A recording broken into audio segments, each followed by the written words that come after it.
rains in Southern Cal. No. Oh yeah, it does. It's not a never. It does. It just doesn't rain enough. But Okay. we've definitely got a lot of rain, more so this year. So that's a beautiful thing. 2 years straight in a row, we shouldn't have no fires, right? So Okay. yeah. Well, you here, and I'm glad you want to show. This is A Vision Media Broadcast. Once again, viewers, we have a special guest. This is the original DJ Silky D. She's a speaker, a hip hop pioneer, an educator. She wears a lot of hats, and I'm gonna break it down to you right now. Say This is too what she many. does. Also from Los Angeles. Let's tell them about the Uncle Jam's Army. That's number one. Let's get that out the way. From Los Yeah. Angeles, a Los Angeles Original native. Yes, pioneers of the West Coast, yes, on the West definitely. Coast. That's right, Right. doing big things. It seemed like Uncle Jam's Army was like the birth Yeah, yeah, of hip hop. As far as a lot of artists that came through and perform on the same stage, which to be a part of it is truly honored and been able to see some of the first, right? yeah, yeah. Along with the East Coast coming down and performing on the stage with us. So that was a beautiful thing as well. That's right. Yeah, because in when World Class Wrecking Crew, they was just centered in Compton. Yeah, It's part of LA County, but they was just centered in Compton. And Uncle Jam's Army, we just covered the whole LA County. I put it to you that way.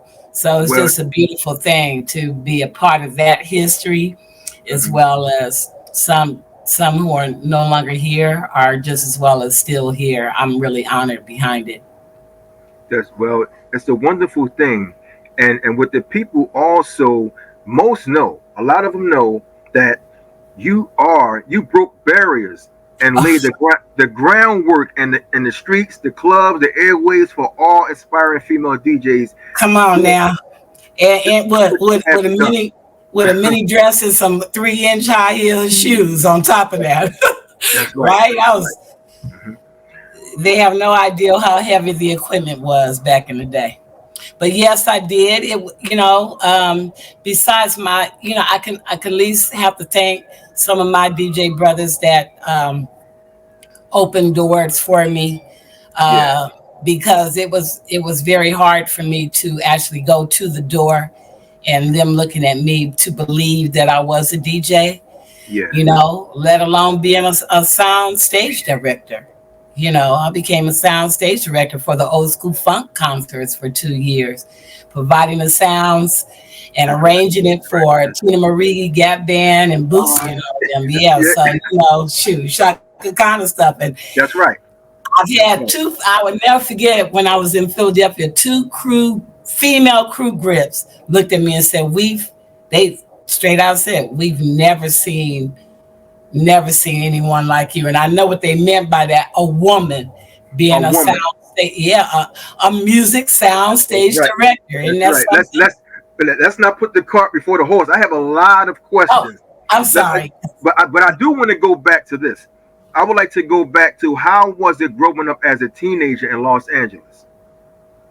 As a teen, well, when Uncle Jam's Army uh, first launched, we were all like first year college students, those ages. Yeah, Battle Cat and Snoop and all of them were the teenagers. Even Egyptian Lover, he was the teenager. yeah. So all of us was a little older, and I would say with Battle Cat, Kit Kat, and all them, the Kit Kat crew, the DJs that came through, even with Egyptian Lovers, they were the teenagers that we Okay. had a part of doing Uncle Jam's Army. So just to make that clear, so I wasn't when I was a teenager. I was definitely involved in the community as a Black Panther. Me and Shaka Khan, we were the babies of the Black Panthers here on the LA scene. Used to go to all the meetings and things like that. So I wasn't, even though I was playing around on my the turntables or the sound system that we have here. Yeah. DJing really didn't kick in. I mean, and I can say that my first touch on some turntables was when I was 16 years old. Yeah. But because I didn't see, right, Mm-hmm. any females doing what I was doing, or actually having just the knowledge of getting out to put myself out on the scene, I was just playing at home. That's right. And doing my family parties.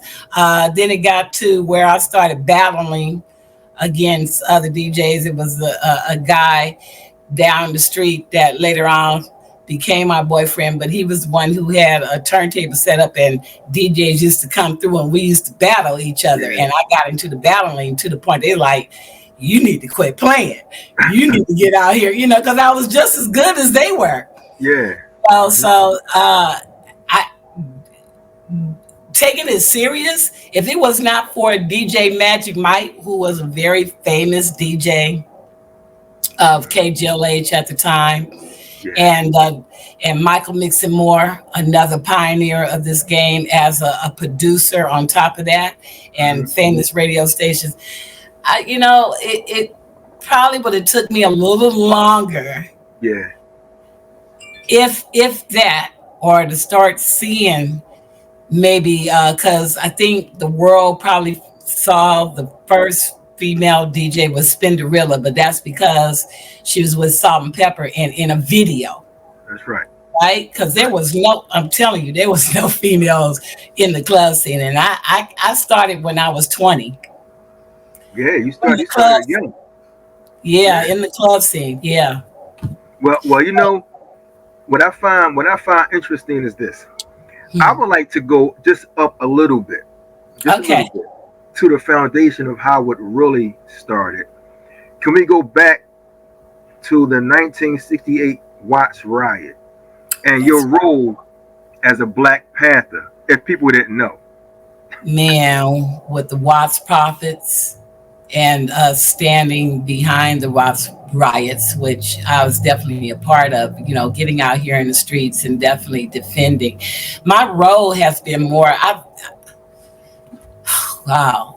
you know what, man, I'm breaking down. I'm trying not to break down and cry. My role had been so adamant in the youth,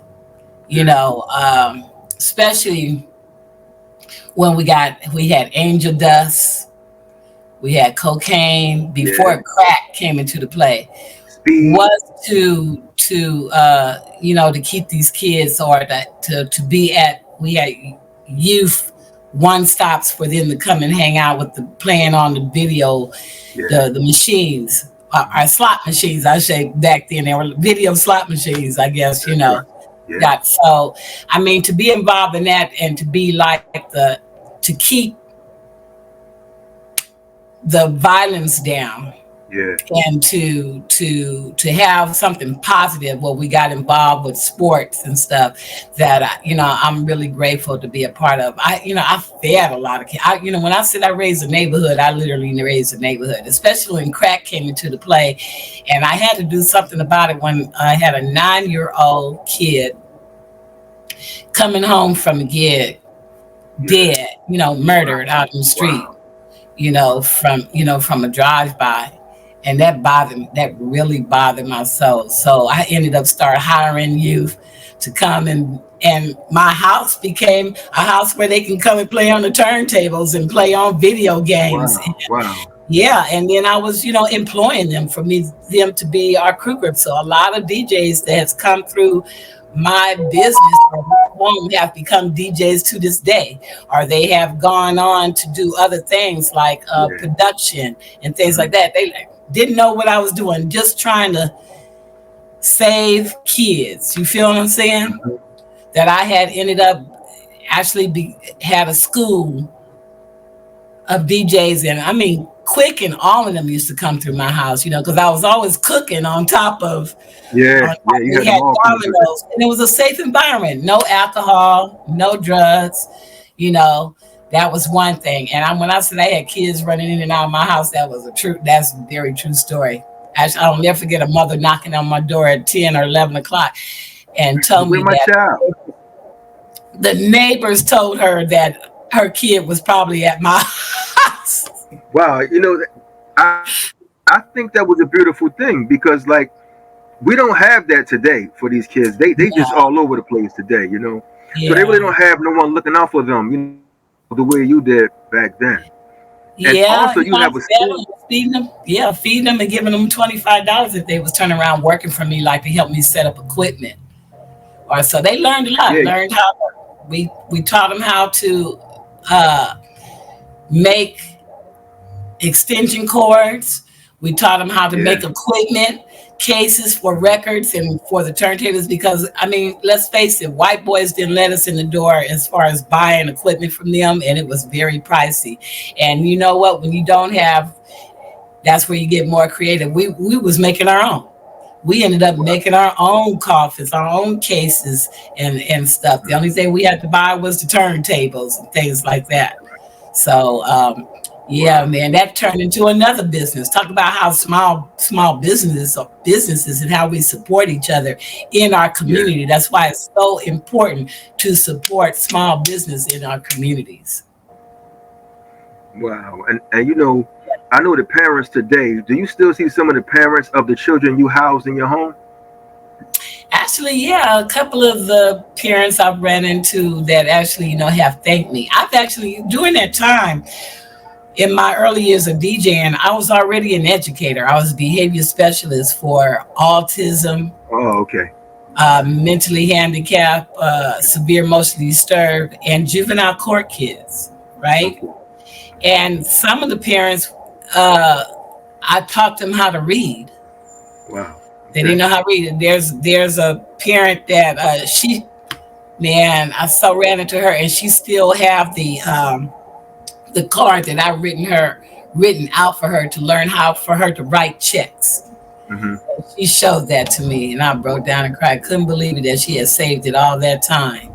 Because I had some parents that want to be able to help their kids with their homework, but they didn't know how to read. oh, they didn't know. So yeah, when I got off from work, I would, take my time, 30 minutes or whatever, or bring books by, to help them to be able to help their kids. So yeah, man, God, I've done a lot, dude. Yeah, you stayed busy with the music. You stayed busy with the kids, radio stations. Also, what people I know they know, but also with Uncle Jam's Army, you were the only female DJ welcomed by a legendary West Coast party crew, Uncle Jam's Army once again, Yes, and also doing radio mixes from I'm KJ. also the voice The Voice. the voice on Dollar Freak, That's right. That's right. and with it's not a part of Uncle Jam's Army, but with 808 Beats with DJ Unknown from That's right. World Class, I was on that. And fast forward on, I'm on a couple. I've had some artists that actually have me come into the studio to get my voice right. I'm famous for the moans and the groans. The Yeah. hip hop. I'm the hip hop moans and the groans. So I shouldn't say that, but Yeah. and I actually recorded a rap record. Uh, that's funny. Uh, yeah, I actually did that, but I didn't take it seriously because, of course, life gets you, and some It things does. has happened to me where I'm not comfortable in doing so. It has affected me in my speech. Okay. So a stroke survivor, Wow. and just now, praise God, a cancer survivor.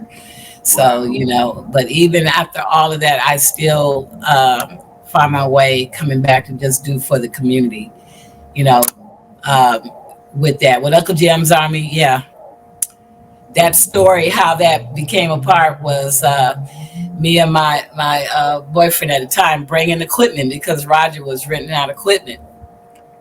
Roger Clayton, right?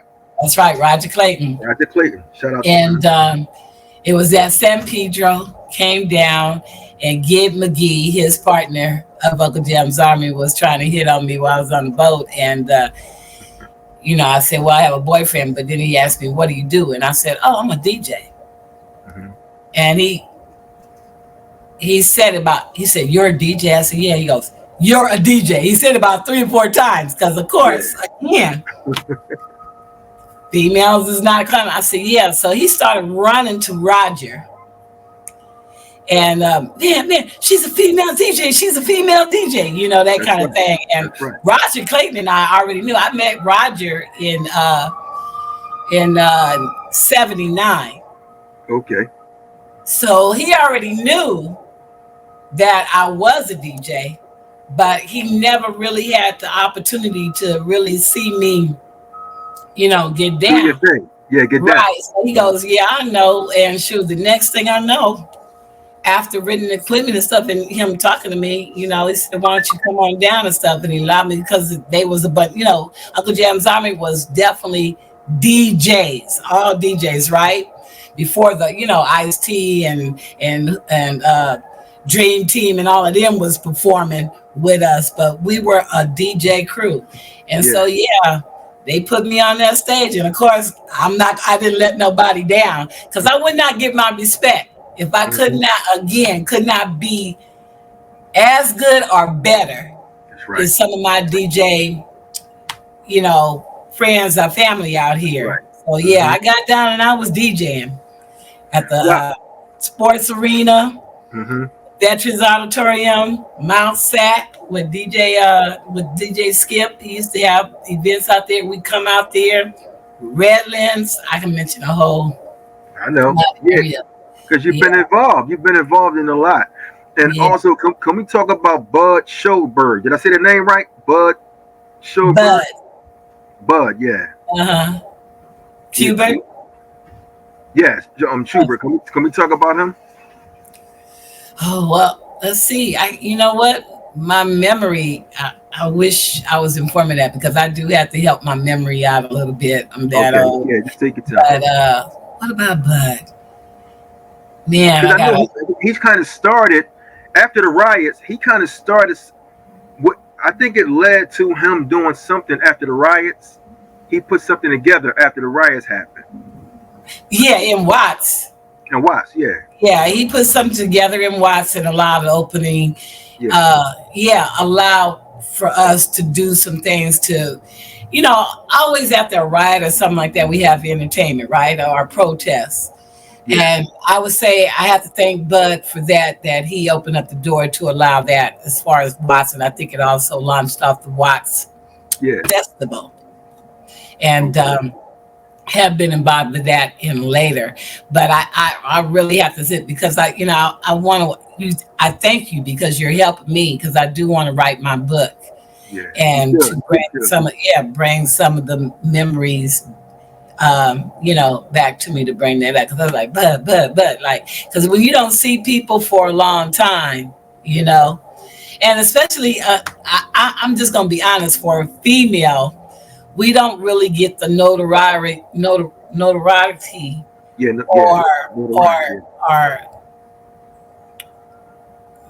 as much as I love my DJ brothers, you know, they don't talk about us.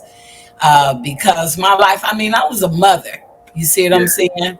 And I didn't hang around a lot. I came to do my job, represent and I'll come back home. You know, I had a daughter to watch, and I had to get up and go to work.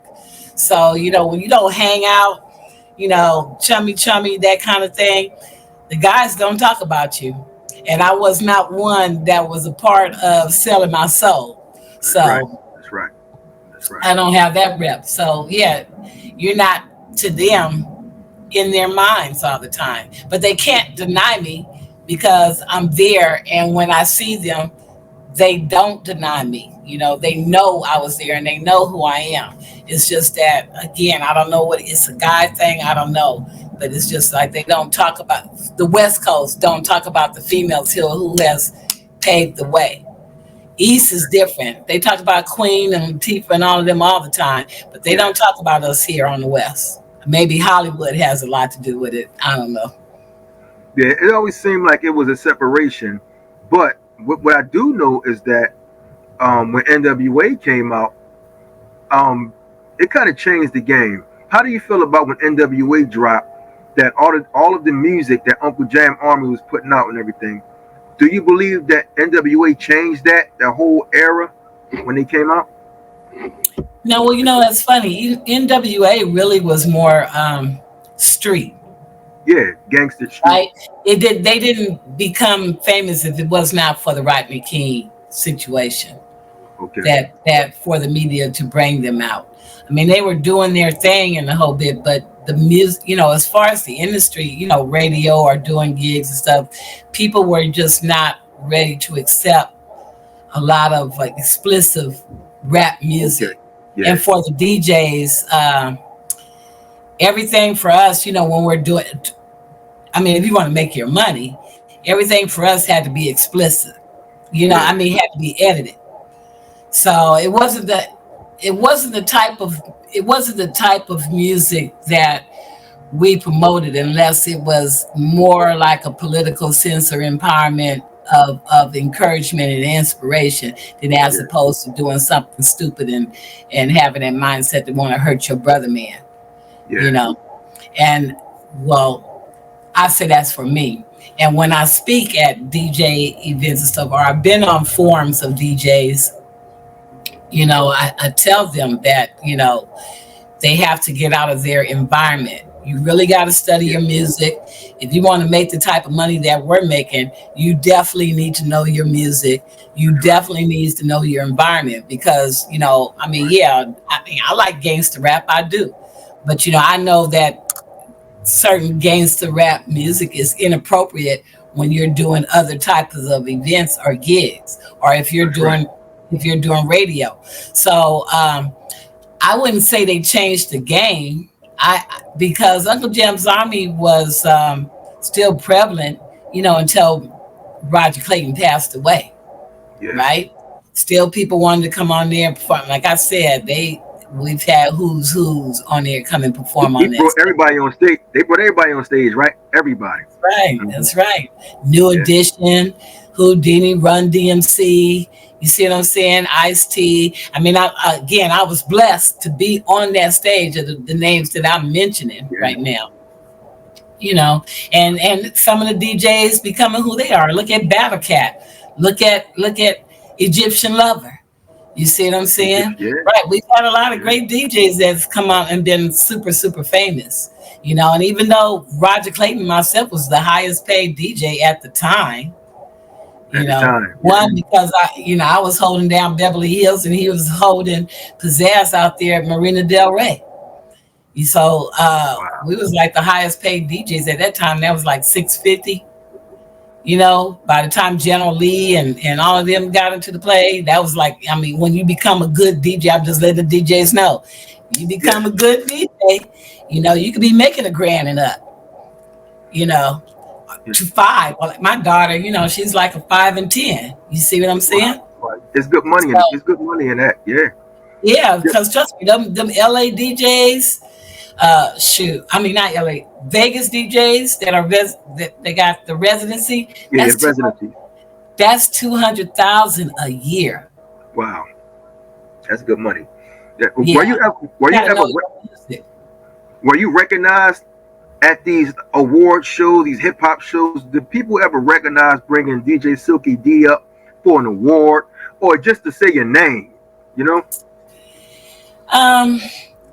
Well, I could have been at the Grammys Academy for this year, as well as they merged with University Hip Hop Museum. But I was hospitalized at the time, so I'm glad that Spinderella was there. They acknowledged her, that kind of thing. Maybe down the road, but I have been acknowledged as some, I would say, some hip hop like Angel House and definitely something that Lonzo and Edwin Voss had did. They have acknowledged me. I've gotten some awards throughout my years, but most of my awards have come from my community activism. Yeah. And I have a United States Congress Humanitarian Award. I know. For my service, what I've done, and also the House of Representatives. So those awards to me have been greater than me being a DJ. It speaks volumes with those, Yes, because I'm a global international hip hop ambassador. So that has been my role. I've helped a lot of foundations, including Universal Hip Hop Museum and others that want to, hip hop for peace. We have hip hop conference. I've been the queen behind that. I've also been the queen behind just Los Angeles here, and hopefully, we can spread it out farther for ex-felons and game bangers to have $25 an hour jobs, and with a felon record. So here in LA, there's no excuse. Anybody getting out of prison, there is no excuse. You'll be able to have a job and a home, because I was the queen behind that team, along with Farrakhan. And when having some Snoop and Game and all of us coming together to have these private meetings for us to knock down this violence or this gang violence, Then on the entertainment side, I have the 5 Points U Foundation, and every year I have graffiti artists come from around the world to do my alley in the name of peace. And then I noticed that mostly everybody who's been on my stage has become famous out of it, because I'm global. My world is Spain, Brazil, Jamaica. I got Italy. I also have Bermuda. I have Africa. They're the ones who see who comes on, but it has to be in the light of peace and positivity, and doing the right thing. So I continue to do God's work, to help out my youth. I mean, that's just my heart, bread and butter, and I do guest appear, DJ for about 20 minutes or so. Last year we gave King T an award, and myself, along with a couple other DJs, were on there, doing our thing kind of stuff. And now that I'm back to being well, you guys are going to see me out there. I'm going to be slowly getting there. That's right. Love, Battle Cat, and all of them, Yes, I'll be back into the play for sure. You will, and I hope you do, and you will get back. You will get back. Oh yeah. And plan on it. Can you explain this to me, or break this down to me? You've also created sound for many renowned talents such as Teena Marie, the Gap Band, Zapp, Cameo, Ice Cube, Monica, Faith, Bootsy. So for real. Yeah, just to name a few. Can you explain that to me by creating sound? Well, I was an engineer. So as a sound state, the responsibility of a music director. Yeah. You're actually, I had a 17-man lighting and sound crew, a woman running a 17, sound crew, lighting and sound crew. And we were on the road, and I was direct when I said listening to the ears and knowing what the crowd needs to hear. Yeah. Right? I'm telling my engineer to bring up, dealing with two engineers. You have a house engineer, and then you have a stage engineer. And I'm, bring up the horns, bring down the lights, to set that whole ambience or that sound where it makes the artist greater than great. And not only that, make the music sound better than their own album or their own song, I should say. And man, I got chills to be able to do that. It's amazing. A woman. It was amazing. And you all behind me because I was a DJ. DJ is like the basic 101 to becoming an engineer or a producer, believe it or not. That's why you have Dr. Dre and Glove and all of them. That's why you have that, because they were DJs, and your ear is being tuned, trained, even down to the beats. I can listen to something and tell you how many beats per minute is running. Wow. Yeah. Now that right there is skills, talent. Yeah. Yeah. It's not like the equipment we have now. Everything is done for you. But it's like it's the lazy way now. I still like the turntables, man. It's nothing like the feel of it. Setting you in the mood, and I would say the great thing about being a pioneer is that we have the library in our head, to things you download or put on your laptop. I can come up with some stuff, that will blow your mind, be like, wow, and that's what makes it be to me, to get into that money realm of being a DJ. Because it's work. It's not just, I say, not just playing with a toy. It's work to that. It's levels. It's levels. Yeah, the only thing that technology is now is light. You can carry it, hold it in a suitcase or whatever. It's light, but it's nothing like the speakers are still heavy. But that's the only thing that you don't have to carry the heavy equipment. But to me, I still get on the turntables. It's nothing like it. Still get down, right? Yeah, still got It's nothing like it because when you're in your flow and you're moving, and then they don't know the power of true instrumental. Wow. It stimulate. It's stimulating the brain. It does the stimulant and give that positive wave going through your body and a whole bit. And that's why I say DJs are the Pied Piper of music, because I tell DJs all the time, what do you expect? If you're playing music that's always talking about beating up and shooting stuff, what do you think is going to happen in your environment? That's right. Because it's programming to the people who are there to come to the event. But if you're playing more music of love and positivity and shaking it like it's hot in the whole bit, everybody's having a good time. Right. Nobody's not tripping. Everybody gets to go home and they feeling good. That's right. So, I'm just telling, let them know the importance as a DJ when you're playing music. Same thing when you're doing your family parties. Your grandma is there as well as, your little nephew or your little niece or your own child, babe. You don't want, you know what I'm saying? You have to, there is a responsibility to being a good DJ. That's what I would say. Don't just get it because of your own personal like. You got to understand what your music is saying and promoting out there to the crowd. Wow, and that's a fact. You have that. And I see you have Ladylike Entertainment, a full service media group. It is everything. Ladylike is a full media entertainment event planner. I mentor a lot of females in this game to become and they have their own podcast show or the DJing, being an event promoter. I teach them the game of this business. Because I'm a mother who has a daughter in this game. She is a DJ to the celebrities, right? Also she was the youngest female DJ that put out, because I couldn't get no female to do what I was doing at the time, and her.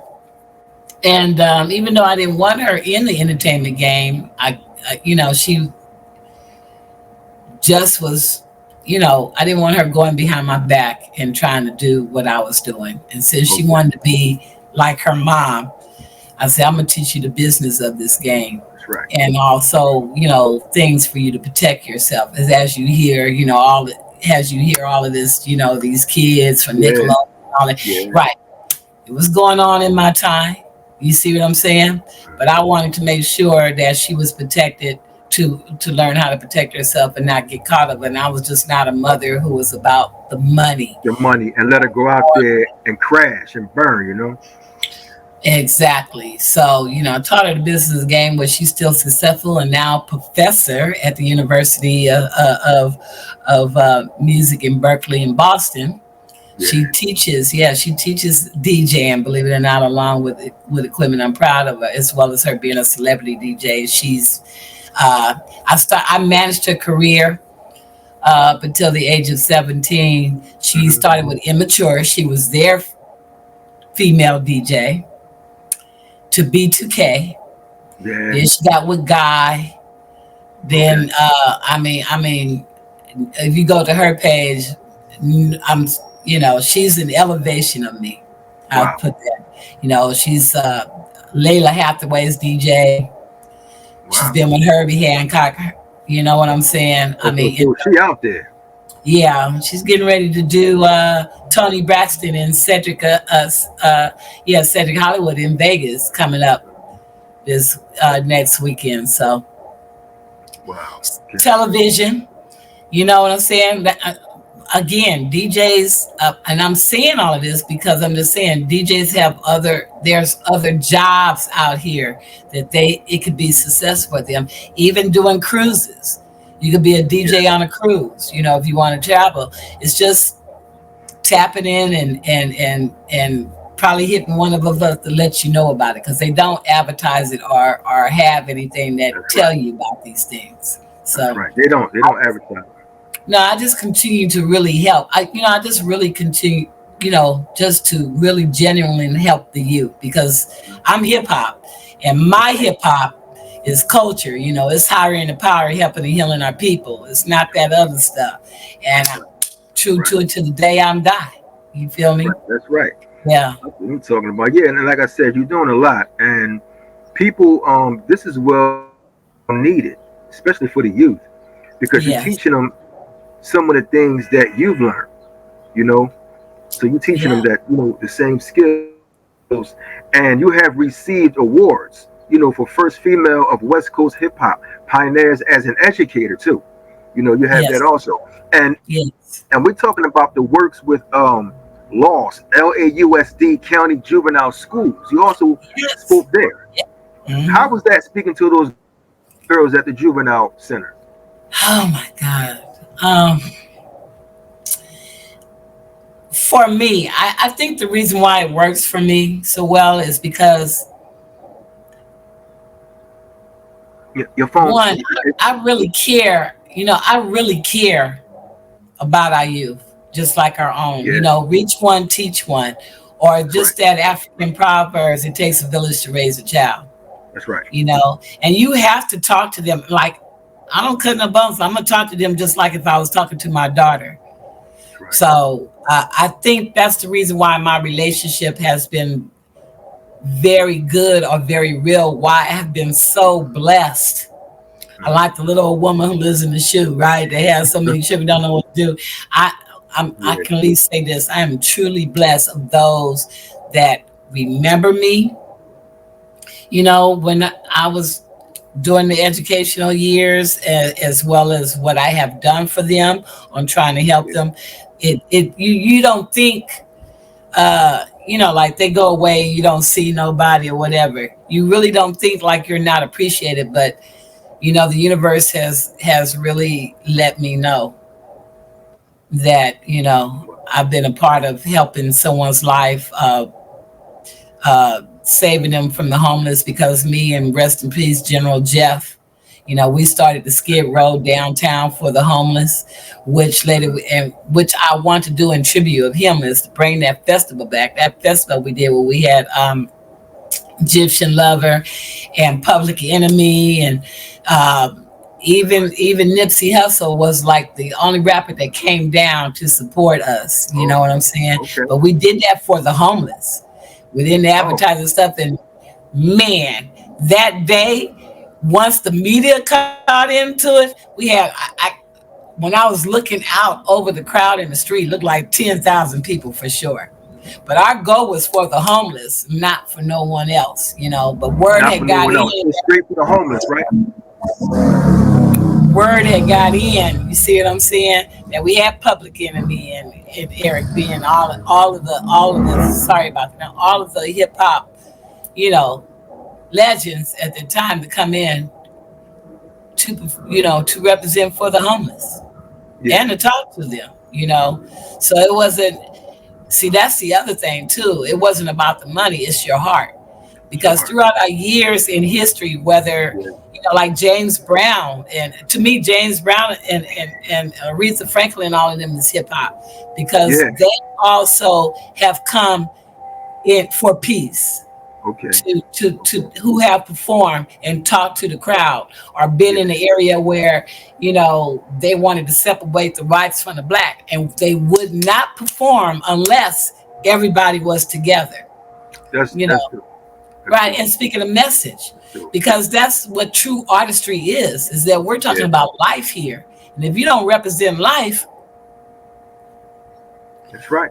to me, you It's a know, waste of time.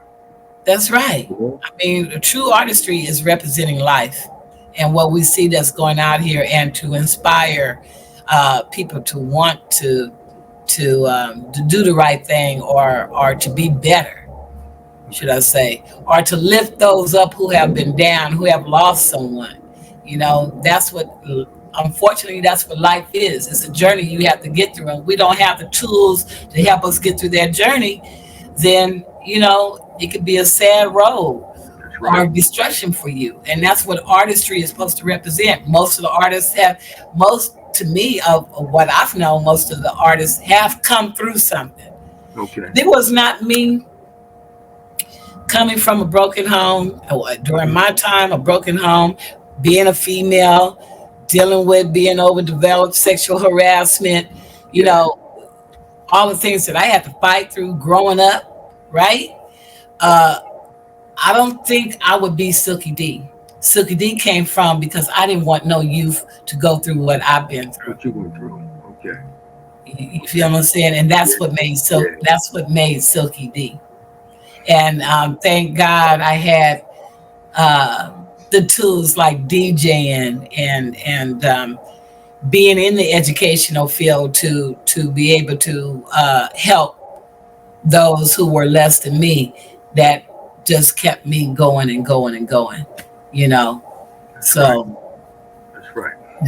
you know, I'm one for that. I've housed some youth, you know, where their homes were, and Yeah. had, look, as a teenager, had them underneath my bed. My mother didn't even know I had kids Yeah. spending the night Yeah. in You the had them house, under your bed. having them sleeping underneath my bed because, you Yeah. know, they didn't want to go home, Hmm. kind of city, because of their whatever that was going on in their home life. I mean, I've been doing it as a teenager, dude, for real. Wow. That That right there, the story alone, I think you should come out with either a documentary, or a book. Either or will be something for people to see, because it's very important. You have a story out there. Yeah. That- I've, yeah. I've, and I've been through. Don't think it was easy. I've been through some rough stuff. I mean, they didn't call me Queen or West Coast for nothing, because in that game of DJing at that time and being a female, and then games, that history of games, how they entered into the entertainment world, Yeah. right? Trust me, if I didn't have that black power, that being a Black Panther. That's right. Black Panther. That's right. I didn't have no fear, because, you know, I had some things I had to get down and get dirty on, you know, Did, fight my way through some stuff, you know, or being apart with a bunch of dudes with a bunch of guns, you know, yeah. Yeah. that's real talk. Or shoot me. I mean, like I said, I wasn't taken seriously, even when when I was true stuff. I mean, this true story. When I was doing Gab Band, Teena Marie, and Cameo, and we came down here to San Diego Convention Center, and my my my I would say my first time ever, like, running headed, and my own crew, you know, they literally thought like I was sleeping with the promoter. You know, Wow. oh, here's some chick. She just probably sleeping with the promoter. She did. They saw how I knew how to hook up equipment and stuff, because what happened, and this is when Charlie was on drugs and they couldn't find him. Yeah. So, and he was up to perform. Hmm. And yeah, this was my day. And so the band, you know, the crowd is getting restless, right? Hmm.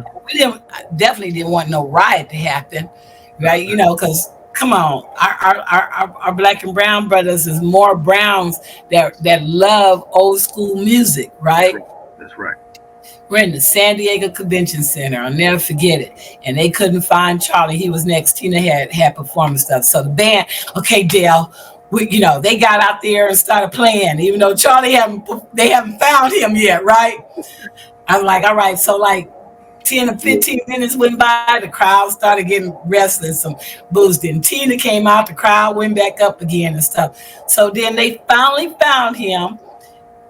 he only had 20 minutes left in his time of performance before Cameo. Right.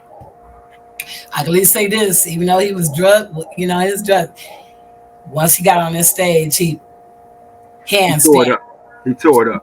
Man, hands down. I was going backstage and telling him at the time they had their cousin for Gap Band. Their cousin Dee was their manager. I was going backstage to let him know he only got 20 minutes. Yeah. I said he getting off today. Oh no, I almost had to fight with the darn manager. Then on top of that, I'm telling my crew, like, turn down the sounds and stuff. No, I said, well, we turn down the bass. I started yanking out stuff underneath for him to get off that darn stage. Get off the stage. That's when I got my respect. Next day, where you want the lights to go, Dale? Where you want this? Because you have to fly the lights up there and set up the stage. That's when I got my respect. They literally told me, they said, we actually thought you was some chick that had slept with somebody. He just made you gave you the title. Wow. Literally, yeah. And I learned how to cuss by being in. You also learn how to cuss, huh? I'm not a cusser. I'm not a cusser, but I ended up cussing that day, as well as when you're on the road and you're dealing with so much stuff goes on. I know. I know. So much stuff. Man, there was. I could tell. With Al Heyman, because Al Heyman knows me. They know me. So Yeah. like they said, they've never seen anything like me. Well, so you were definitely you were a powerhouse. And your talent, your skills, like you showed that you can do this, and you actually rolled that. Yeah, and the judgment too, because of being in that game, they automatically thought I was like, a stud. Yeah. Like, gay, that kind of thing. That, you had to deal with a lot of STEM. Well, I had to deal with a lot of STEM back in the day, as well as not having the seriousness. And even at that, even though there was no women behind me, that's why my career did not continue, because one, of course, the casting couch, I refused the casting couch, and it didn't continue that way. Even though I got some offers, unfortunately, my offer was with a contract, and that contract I didn't want to do. You see what I'm saying? So I didn't care. This is me. I didn't care because, I was an educator. Look, I was running an audio and sound. I'm a woman who owned her own audio and sound business. That's right. So I didn't have to be on the road as far as doing concert world, even though I, hands down, was good as money. But, at that time for me, I gracefully turned down. So that's why, that's why I say nobody don't know my name, basically. But they know it when I've been on a radio podcast with Al Heyman. I've been on Radio Cow's Path with a lot of who's who, and they have mentioned, what I'm saying, me. But that only happens at that time if I was on there. But otherwise than that, you don't hear about me. So it's all good. It's all good. Yeah. You definitely got recognized, and you got awards, and people know. And it don't stop there. No. Mm-hmm. So I'm not bitter or nothing like that. I still continue to do what I do because, it's me. It's not about me being on the scene and on the stage situation. I enjoy the giving back. I enjoy being backstage, instead of being front stage. And don't get it twisted. I enjoy being on my turntables. You know what I'm saying? So, all the rest, I get a fulfillment. I'm happy and have peace with myself than to try to, again, do things that I didn't want to do for the love of money or just for me to be super famous. It wasn't about being famous. It was just, I really enjoy music, really enjoy helping and the whole bit. So that's where my love is. So, can you share a personal experience that influenced your perspective on DJing? That's a very good question. A personal experience that DJ and influence your perspective on DJ. influenced me. Your perspective. Yeah. That's a good one because the love of music has been my inspiration. And also, I would say who influenced me would probably be who influenced me now, basically. I would say Chris the Glove Taylor, Battle Cat for sure. Uh, um, who influenced me to keep going, to see like Snoop. Snoop. Yeah, because he DJs, and I I would say who keeps influencing me is to see all the female DJs that are out there, even my daughter. Yeah. My daughter, her doing her thing, and I'm, can come back to do certain things, not compete against nowadays. Yeah. No way, but there is a lane, I would just say, for the older generation, right? To still do their thing and be prevalent, even for radio. Wow. That's a hard question because you got to understand. I literally was the first, besides Jazzy J. She was on the East Coast and she started in '83. I started in '78. You see, so yeah, it took Magic Mike and Michael Mixon Moore, and them to encourage me to push me out there. Basically. Push you out there. Yeah, to push me. I mean, it was like a dare. Magic Mike had me come to a club, that he was doing, and then he announced me on the dark. I didn't even know. I didn't come there to come and DJ. I came in support of him, and he just, bam, put me out there. The same thing with Class 1 when I performed at the Grand Park, and I haven't DJ'd in years.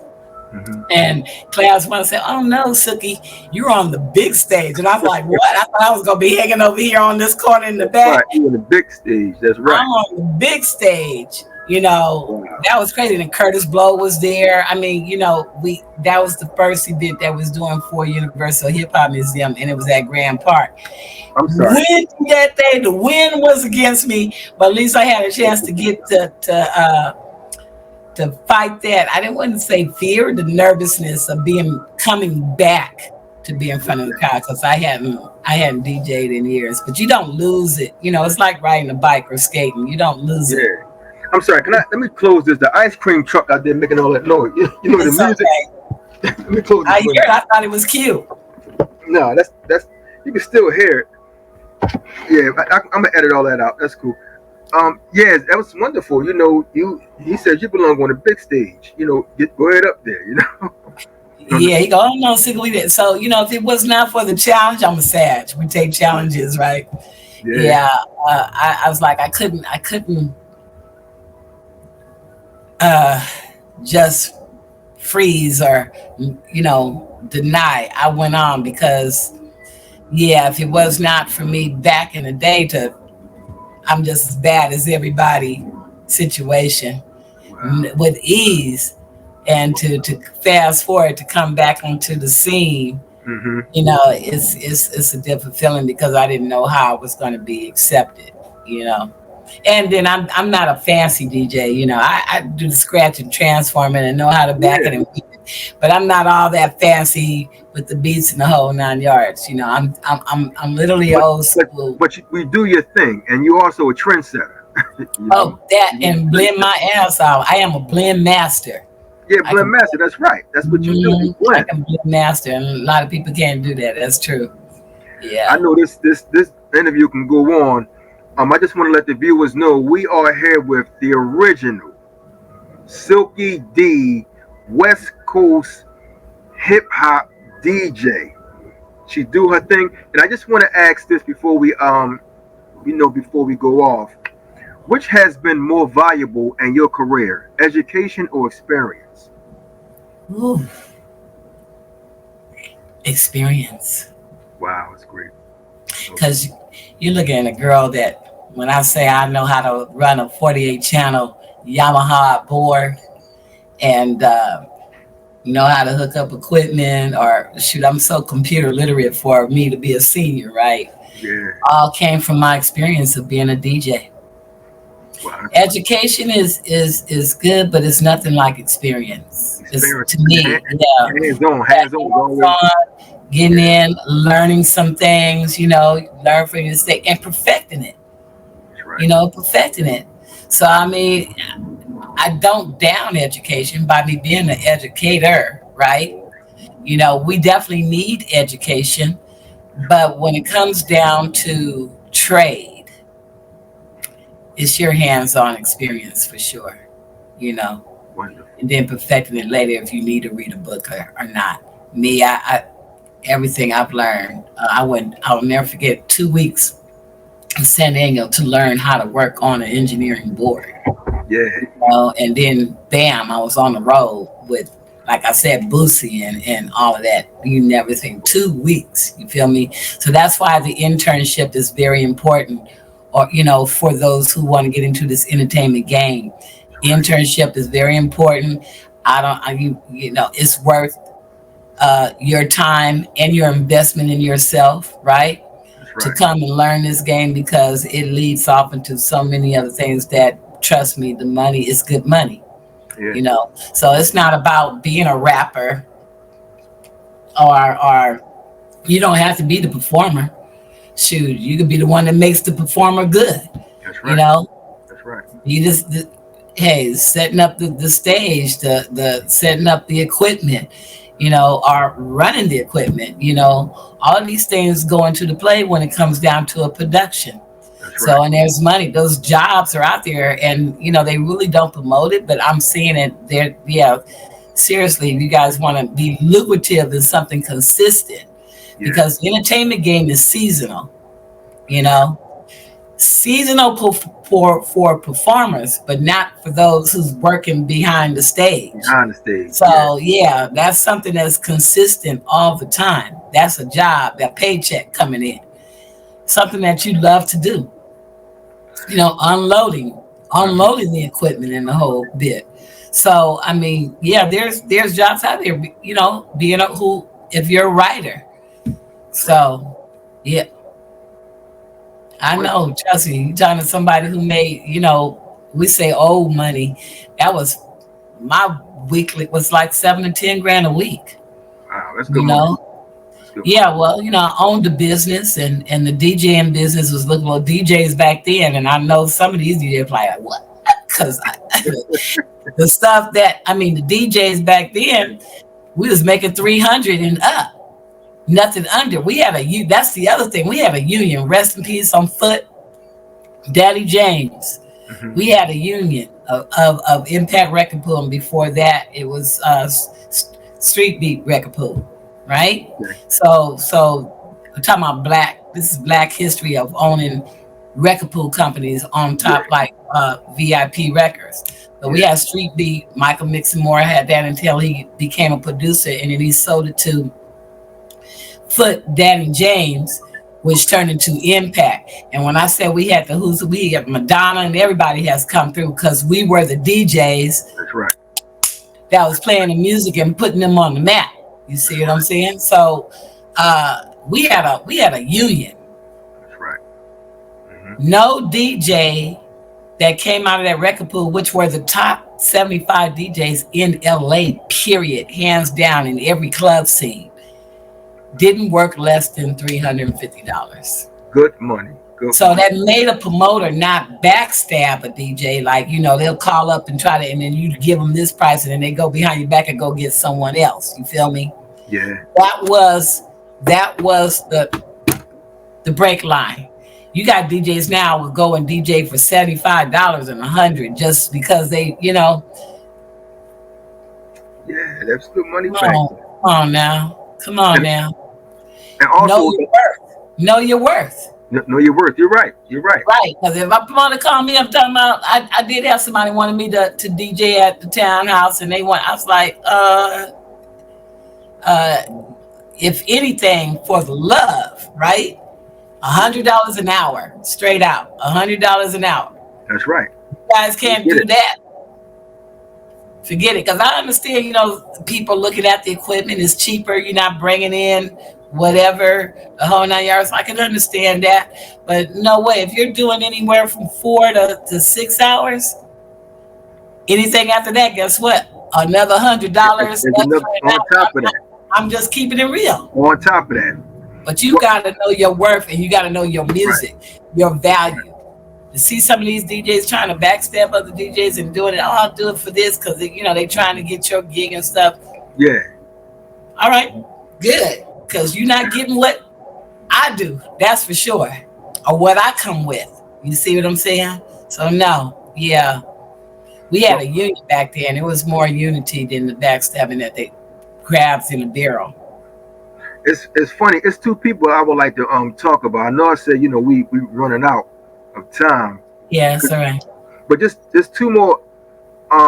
What's the biggest misconception about being a DJ, and how would you address that? The misconception is that people don't think that there's work behind it. Okay. And brain thought, because again, technology, you could play a CD, or you got channels that can play music all day long. Yeah. But the DJs, we really have to work. I mean, we really got to think about keeping you on the dance floor, and talking to the crowd. Well, not a lot of DJs talk anymore now, but we was the MC on top of being the DJ. Right. And then, depending on the type of gig, whether it's a wedding or something like that, we're That's right. being the planner. Knowing who comes in on this time and the whole 9 yards. We got to deal with artists that come with bringing us their music or this phone situation. It's a lot. It's a lot with that. Yeah, they got their music on a phone, which I don't accept, because they don't realize the phone situation. If somebody's calling you, your music is going to get interrupted. And they're quick to want to blame the DJ, to go off on the DJ. And it's not the DJ's fault. You're doing your music on the phone. Are you serious? Automatically, if it don't come on USB, or you didn't email me for me to put it on my system, I'm not accepting the phone situation. That's not being an artist. Wow. I'm just kidding, because we're in the real world. And the reason why I'm doing it is because if you start going into the real world and doing concerts and stuff, they don't do, excuse the expression, they do not accept phones. I hear that. So I train them from the streets up. And I don't care if they don't like it or not, but that's me teaching you something to embetter yourself. That's right. That's right. So that's right. That's all facts. Yeah. And were you connected working with Alonzo Williams? Yeah. Coming back into the scene for Alonzo, I brought a lot of artists to his place at the Eve After Dark. We was trying to bring back a lot of hip hop pioneers back in the game to be on this mission, right? To uplift the new school, to uplift that, because I know there was a period where there was a separation between old school and new school, or they didn't, whatever. So I created the show The Real with Silky D, which I had old school and new school on to come in, so to mend the bridge. Yeah. And the separation, to bring back that community, and and even for a lot of the pioneers who were bitter, right? For them to come back to realize how important they are by what they have done, as far as breaking barriers or being in this game. I mean, we're the ones who run this game. That's right. It's not the young people, it's the older people. Right. Even in Hollywood, it's the older people that are up in there. So you would think you would want to get with one of us to teach you the basics, as well as you teaching us technology. That's right. It's the men between the men between the older people and the younger people. Like KRS once said, we teach you the basics for you to survive and stay relevant, leaving a legacy, right? Becoming a legacy, and not something instant popped out and you here today and gone tomorrow. And you teach us technology in your world of what's going on and makes us smarter in that way. because I can't keep up with all the. I'm just gonna be honest. I can't keep up with all the social medias and the whole 9 yards. Yeah. You help me. You help me in that. Or AI is here now. Yeah, a little easier. Right. This is the young world, the youth world, and they can teach me on that, and I can teach them how to stay relevant or the game or to make that money. That's right. The right way. You see what I'm saying? Man. They don't have to go through. They do not have to be seen to be making money, because we've done it back in the day when, like I said, when the doors wasn't open for us. Mm-hmm. We was making money for real. That's right. So that's just, to me, that will never die out. Trade is the best way of survival on anything. Wow, viewers, we have the original DJ Silky D. She made it on A Vision Media Broadcast. Yeah. Sorry, you guys to come in the raw right here. I thank you for that. What you just gave us was so informative, and this is like hip hop 101. This is masterclass that you gave the audience and gave myself, and I want to thank you for that. I want to thank you. I really want to thank you. I really appreciate it, brother. I love you. AV Vision Entertainment is off the chain. BTP, Jeff Klein. BTP Media. I'm telling you, I appreciate you all for preserving the history, as well as just having this great format of allowing artists to come down and talk about themselves and stuff. So I love you. You guys got whatever. Hey, if you ever down here, hey, just call me. You got me. You feel me? This is the original Silky D, and you're watching A Vision Entertainment.